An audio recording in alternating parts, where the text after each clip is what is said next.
아멘. 할렐루야. 문제면 저와 여러분과 교회 속에 전화 평강과 축복이 넘쳐나기를 주님의 이름으로 축원합니다.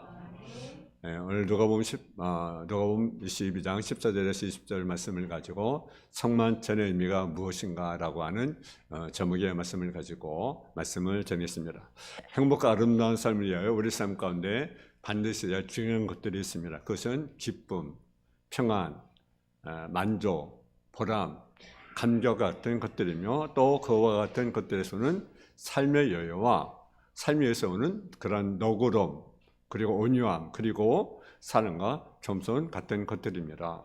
그러나 보통 우리들의 삶은 그와 같은 것들보다는 불안과 초조, 최후로 채워지지 않는 공허함 그리고 불만스러운 삶의 무임에서는 권태와 그 권태에서는 짜증스러움이 가득차기가 있었습니다. 요즘 여러분의 삶은 어떻습니까? 여러분의 삶 속에 채워진 것들이 전자에 속한 것입니까? 아니면 후자에 속한 것입니까? 여러분은 행복하십니까? 여러분의 삶에 평안이 있습니까? 사는 것이 기쁩니까? 여러분의 삶의 생활에 대해서 여러분은 만족을 느끼고 살아갑니까? 세상이 아름답게 보이십니까?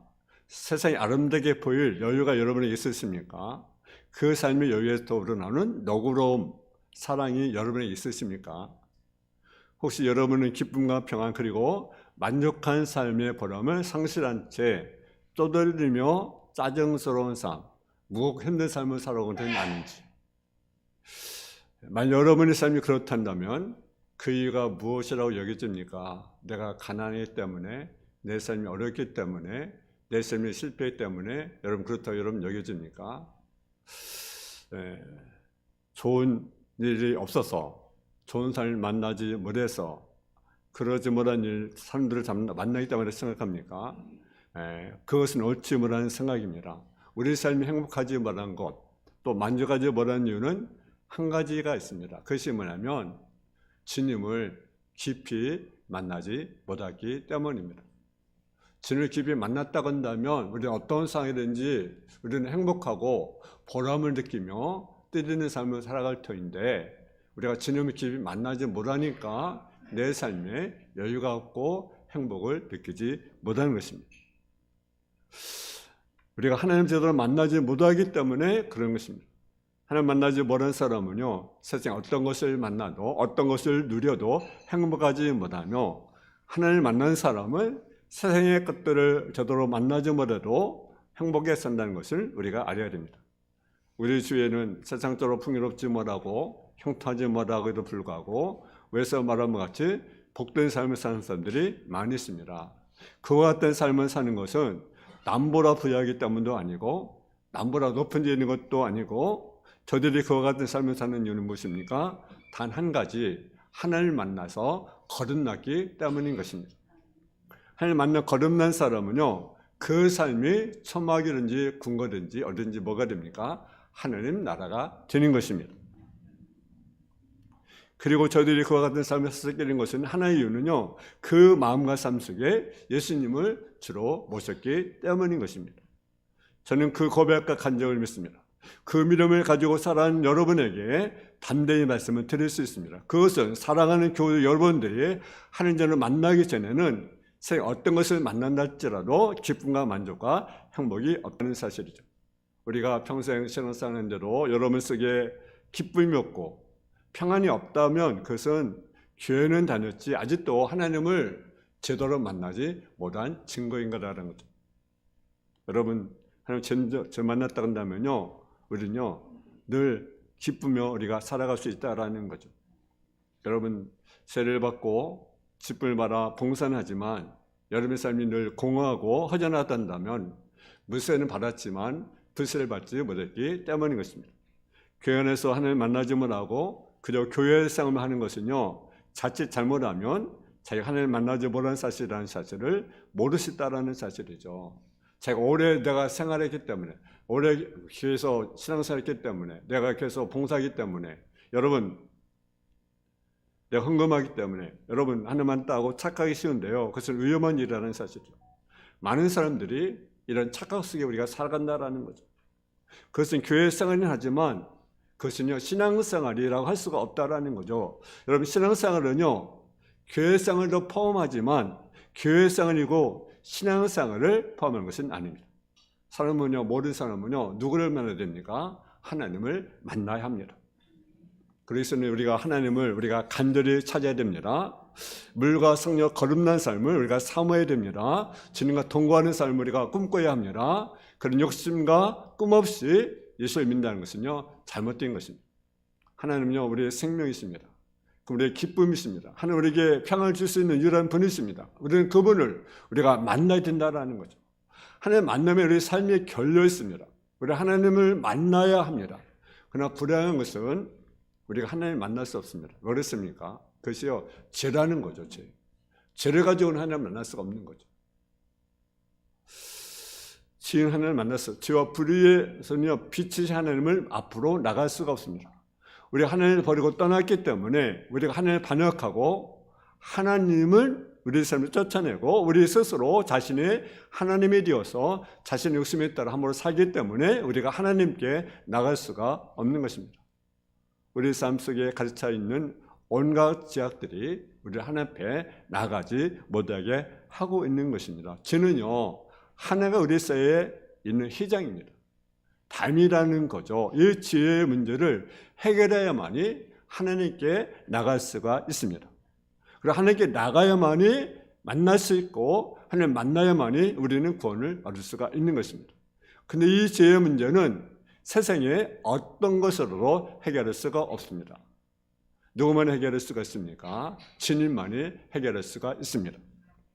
하나님께서 우리 죄 문제를 해결하기 위해서 독생자 예수님 그리스도를 이 땅에 보내셨고 그리고 그 예수님께서 십자가 못 박아 돌아가게 하셨다는 사실이죠. 그래서 예수님이 십자가에 달려 피를 흘리심으로 우리의 모든 죄가 해결이 되었습니다. 예수님의 십자가는요 더 이상의 방법이 없는 완전한 사랑이라는 사실이죠. 그 십자가에 나타난 이 하나님의 사랑이 우리의 모든 죄를 용서하시고 사하시게 되는 것입니다. 여러분 세례가 성도의 생활의 시작이라 한다면 성만찬은 성도의 생활의 최소를 의미하는 것입니다. 또 성만찬은 은혜 최고의 방편으로 하나님께서 자신을 인간해 주시는 것이며 이를 통해서 또 인간은 자기 자신을 하나님께 드릴 수 있는 것입니다. 뿐만 아니라 예수님께서 돌아가시 전에 그렇게 말씀하셨습니다. 너희는 이것을 기념하라.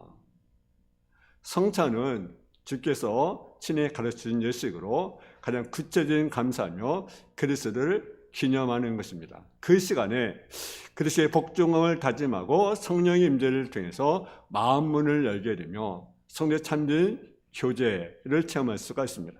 또 희생과 헌신의 각오를 새롭게 하며 하나님 나라의 만찬을 미리 맛볼 수가 있는 것입니다. 이 성만찬은 예수 그리스도께서 신령 은혜를 성도에 더하여 주시려고 자신의 살과 피를 떡과 포도즙으로 지정하여 이것을 먹고 마시도록 제정하신 성례입니다. 성만찬의 떡을 떼는 것은 우리를 위하여 주님의 몸을 희생점을 의미하고 성도들이 그리스도의 몸에 붙어 서로 교통함을 표현하고 있는 것입니다.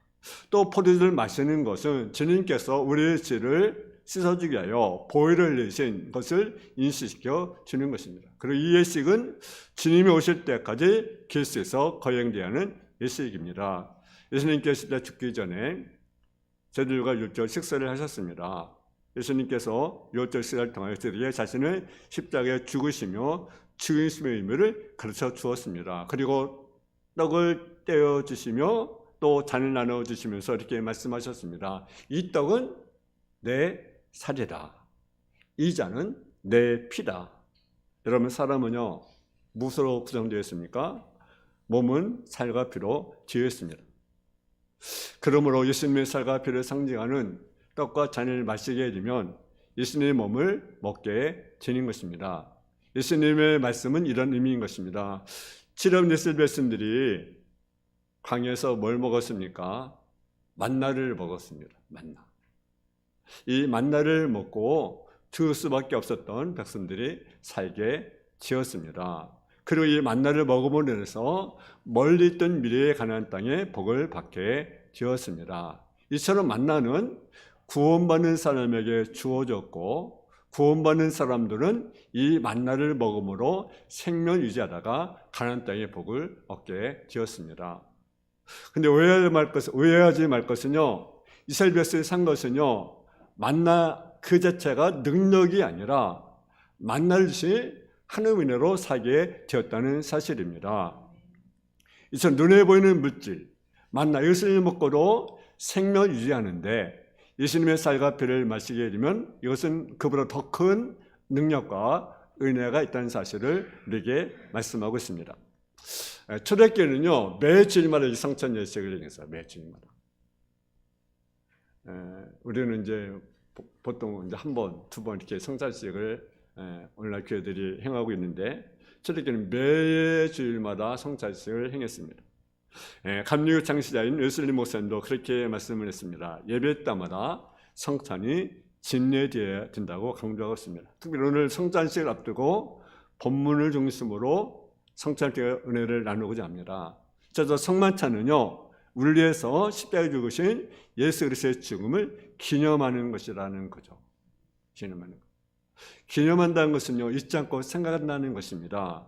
그러므로 예수 그리스도께서 우리의 십자가에 죽으신 것을 예수를 믿는 우리들이 예수님의 죽음에 관한 모든 것을 잃어버리지 않고 모든 것을 생각하여 기념하는 것이 성찬 예식입니다. 다시 말해서 그리스도의 죽음은요, 보통 중과는 다르다는 거죠. 여러분, 우리는 죽음을 많이 보았을 겁니다.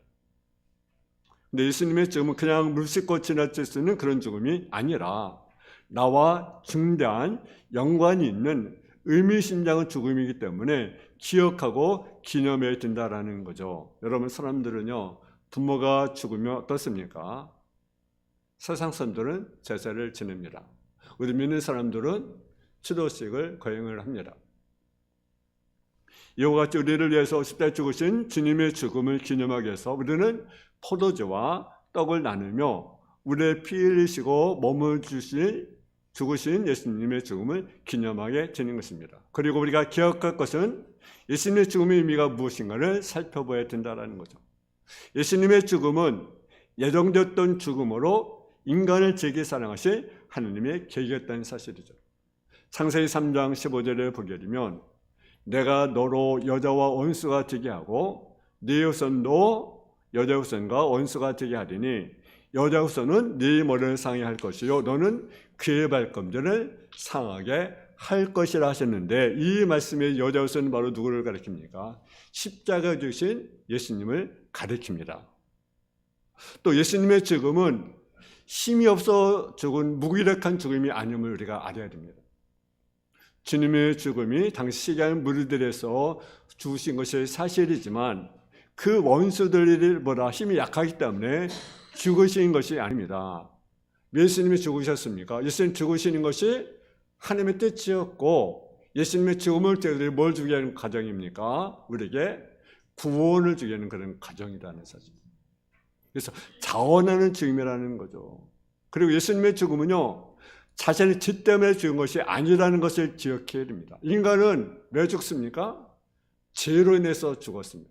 그래서 한 번 죽은 것은 사람에게 정하신 것이고 그 죽음이 왜 죽었습니까? 죄로 인한 죽음입니다. 그런데 예수님의 죽음은 인간과 다른 점이 있다고 한다면 예수님은 아무런 죄도 없으시며 아무런 물도 없으시다는 사실이죠.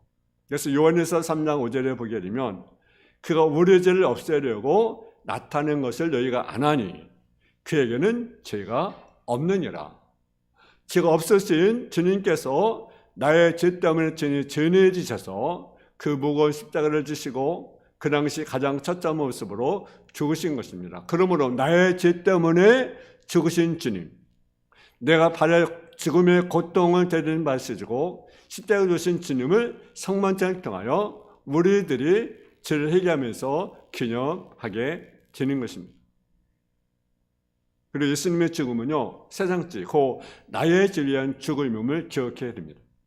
요한복음 1장 29절에 보게 되면 보라 세상죄를 지고 가는 하나님의 어린 양이로다. 이 생의 모든 죄, 즉 과거의 죄, 그리고 현재의 죄, 그리고 우리 미래의 후손의 죄까지 주님께서 십자가에서 지시고 죽으신 것입니다. 이렇게 주 예수 그리스도께서 우리 죄를 위하여 죽으심으로 우리의 모든 죄가 사하여 죄는 대속의 축복이 임하게 되는 것입니다.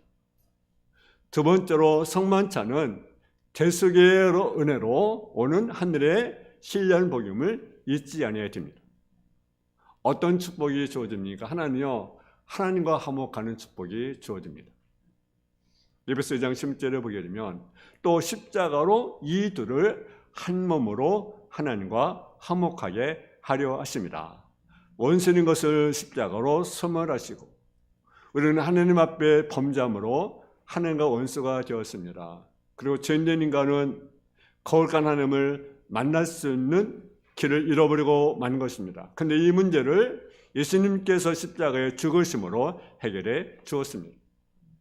주 예수 그리스도의 십자가 은혜 이전에는 우리는 하나님과 원수의 관계였습니다. 그리고 우리는 사단의 종이었습니다. 그리고 멸망의 자식이었습니다. 그리고 하나님의 진노를 받을 수밖에 없는 그런 존재였습니다. 그러나 예수님의 대속의 은혜는 원수의 관계를 소멸시켰습니다. 그리고 이제는 누구와 화목할 수가 있습니까? 하나님과 화목하신 길이 열려져 있는 사실이라는 거죠. 또 주님의 죽으심으로 우리는 어떤 축복을 받게 됩니까? 제사함의 축복을 받게 되었습니다. 아멘. 우리가 주님의 십자가 죽으심을 의지하여 무슨 죄든지 회개하면 용서받을 수 있는 은혜를 누리게 됩니다. 교회 버스 운행하는 어떤 집사님이 이제 목사님이 그런 질문을 했습니다. 어떤 질문이었냐면 지연파도 용서받을 수 있습니까? 라고 그렇게 질문을 했습니다. 얼마나 그 지연파가 얼마나 악랄합니까? 사람을 죽여서 또 지옥으로 끝납니까? 그래서 그렇게 어떻게 불로 태우잖아요. 화장하잖아요. 얼마나 끔찍합니까? 죽인 데다 그것도 죽여서 화장하는. 참 무시무시한 그런 죄를 범하잖아요. 그러니까 저런 사람을 용서할 수가 있는가 그렇게 질문을 한 거죠. 인간적인 생각으로는 용서받을 수 없는 그런 죄죠. 그러나 그런 무죄한 죄를 또 하나님께서 아무리 회개를 한다 해도 용서되면 좋겠습니다만, 그러나 하나님은요, 어느 누가 무슨 죄를 지었다 할지라도 그가 예수를 믿는 자는 여러분 전세 회개한다고 한다면 죄를 용서해 주는 것이 하나님의 사랑이라는 거죠. 그래서 요한복음 3장 10절에 보게 되면 하나님이 세상을 이처럼 사랑하사 독생자를 주셨으니 이는 그를 믿는 자마다 멸망치 않고 영생을 얻게 하려 하십니다. 이 놀라운 사랑, 이 하나님의 사랑으로 인해서 정말로 우리의 모든 죄, 과거의 죄, 현재의 죄, 그리고 미래의 죄까지 다 용서를 받게 되는 것이 하나님의 사랑입니다. 우리에게 주은 축복이 무엇입니까? 죄의 사함, 모든 죄, 과거, 현재 모든 죄를 우리가 십자가로 용서받을 수 있는 그 사랑, 우리는 그 사랑을 우리가 받았어요. 여러분, 예수님 세상에 보내신 것은 세상을 심판하라 하심이 아니라 그로 말미암아 세상이 구원을 받게 하려 하십니다. 여러분, 누구는 되고 누구는 안 되는 것이 아니라 누구든지 예수를 믿으면, 그래서 첫째 회개하면 그는 구원받는다는 사실, 이것이 놀라운 축복이 아니겠습니까? 그러면 성찬 예식은 무자비하고 어떤 죄라도 용서해 준다는 하나님의 사랑과 이 세상에 범한 어떤 무자비하고 더러운 죄로 씻으시고 용서하신다는 예수의 십자가의 은혜를 상징하는 것임을 믿으시고 참여할 수 있기를 주님의 이름으로 축원합니다. 또 성만찬은요, 세 번째로 그리스도와 생명적인 연합의 의미가 있다라는 거죠. 이스라엘 민족은 유월절 전날 밤에 덜어지지 않은, 부풀지 않은 딱딱한 빵과 불에 구운 양고기와 쓴나물을 신발을 신고 허리를 동인 채로 급하게 먹었습니다. 이는 이스라엘 백성들이 출애굽할 때 급비 애굽을 떠날 준비를 하면서 먹었던 것을 기념하기 위해서 하는 예식입니다. 하나님께 이스라엘 백성들이 애굽의 노예에서 해방된 유월절을 기념하기 위하여 해마다 유월절 절기를 지키도록 하셨습니다. 그래서 유대인들이 유월절을 지키는 이유는 고통스러운 상태에서 하나님으로 구출받고 자유롭게 일이요 안전하게 약속의 때에 새롭게 살게 된다는 기쁨을 해마다 되새기는 절기로서 깊이 정착되어 갔습니다. 예수님께서는 우리에게 죄에서 해방되는 영적 세월절을 허락하시고 유월절 절기를 그대로 채우는 의미에서 성찬식을 제를 함께 들면서 떡을 떼어주면서 그렇게 말씀하셨습니다. 이것은 내 몸이다. 다음에 잔을 나누면서 이것은 나의 피라고 말씀을 하셨습니다. 그래서 제자들은 예수님의 살과 피를 먹고 말씀으로 하나님의 공동체로서 결속되며 같은 생명으로 연합되는 자리에 있게 된 것입니다. 그러면 성찬식을 어떻게 우리가 참여할 것입니까? 하나는요, 우리 자신을 살펴야 된다는 것 사실. 고린도서 11장 27절에 보면 그러므로 누구니 주의 떡이나 잔을 합당치 않게 먹고 마신 자는 주의 몸과 피에 대하여 죄를 짓는 것이니라. 사람이 자기를 살피고 그 외의 떡을 먹고 이 잔을 마실지니라. 자기를 살펴라는 거죠. 자기. 그러나 이 떡과 이 잔을 마실지니. 나의 잘못이, 내 죄가 무엇인가? 내 허물이 무엇인가? 우리가 살피고 우리가 이 떡과 이 잔을 먹고 마시라는 거죠. 만일 그러지 못하고 주의 몸을 분별하지 못하고 먹고 마신 자는 자기 죄를 먹고 마시는 것이니라. 성찬을 받기 전에 하나님과 사람 앞에 죄 진 일이 없는가를 살펴본 후에 그 죄들을 주님께 고백하고 용서를 받아야 됩니다. 그 후에야 성찬에 참여할 수가 있는 것입니다. 죄를 고백하고 용서받지 않은 상태에서 성찬을 받으면 자기의 죄를 먹고 마시는 것이고 주님의 몸과 피를 욕되게 하는 것입니다. 주는 우리 죄 때문에 십자가에 피를 흘리셨습니다. 그러므로 우리는 우리 가운데 있는 무거운 죄를 살펴야 하며 성찬을 받는 나는 주님의 십자가 앞에 있었다는 생각으로 나의 죄를 돌아보고 회개하는 마음으로 성찬식에 참여를 해야 합니다. 또 하나는요, 이웃을 사는 마음으로 성찬에 참여해야 됩니다. 온 교회 성도는 그리스도의 머리로 한 지체고 하나님 아버지로 모신 한 형제 자매입니다. 그러므로 성도는 마땅히 형제 자매를 돌보고 교제를 나눠야 하는 것입니다. 그런 측면에서 성찬 예식을 통하여 한 떡과 한 포도를 나누면서 주님의 쌀과 피를 나누는 형제의 사랑으로 주 안에 하나가 되었다는 결석으로 나타내야 된다는 사실이죠. 여러분, 오늘 우리는 성찬식을 우리가 참여하게 됩니다. 주님의 쌀과 피를 우리가 나누게 것입니다. 저 예루살렘에서 유월절 전날 밤에 주님의 제자들이 함께 나누었던 성찬에 참여하는 마음으로 이 자리에 임하시기를 바랍니다. 또 골고다산에서 살을 찢기시고 피 흘리신 주님의 은혜를 기억하면서 주님의 죽음을 기념하시고 주님께서 죽으심으로 우리들이 세상 얻으신 것을 기뻐하고 감사함으로 이 예식에 참여하는 저와 여러분 다 되어지기를 주님의 이름으로 축원합니다. 사랑하는 아버지 하나님, 우리가 정말로 무엇보다 주님을 우리가 만나야 됩니다. 그리고 그분을 나의 주인으로 우리가 삼는 자들이 되어야 됩니다. 아버지, 아직도 주님을 만나지 못했단다면 우리가 주님께 나가서 주님을 만나고 또 주님이 나의 삶의 주인임을 고백하는 삶의 모습이 되게 하여 주옵소서. 오늘 특별히 아버지 성찬 예식을 우리가 갖고자 하는 건데습니다. 주님의 살과 피를 우리가 먹고 마실 때 다시 한번 주의 은혜를 깨닫고 주의 사랑을 깨닫는 귀한 시간 되게 하여 주옵소서. 예수님의 이름으로 기도했습니다. 아멘.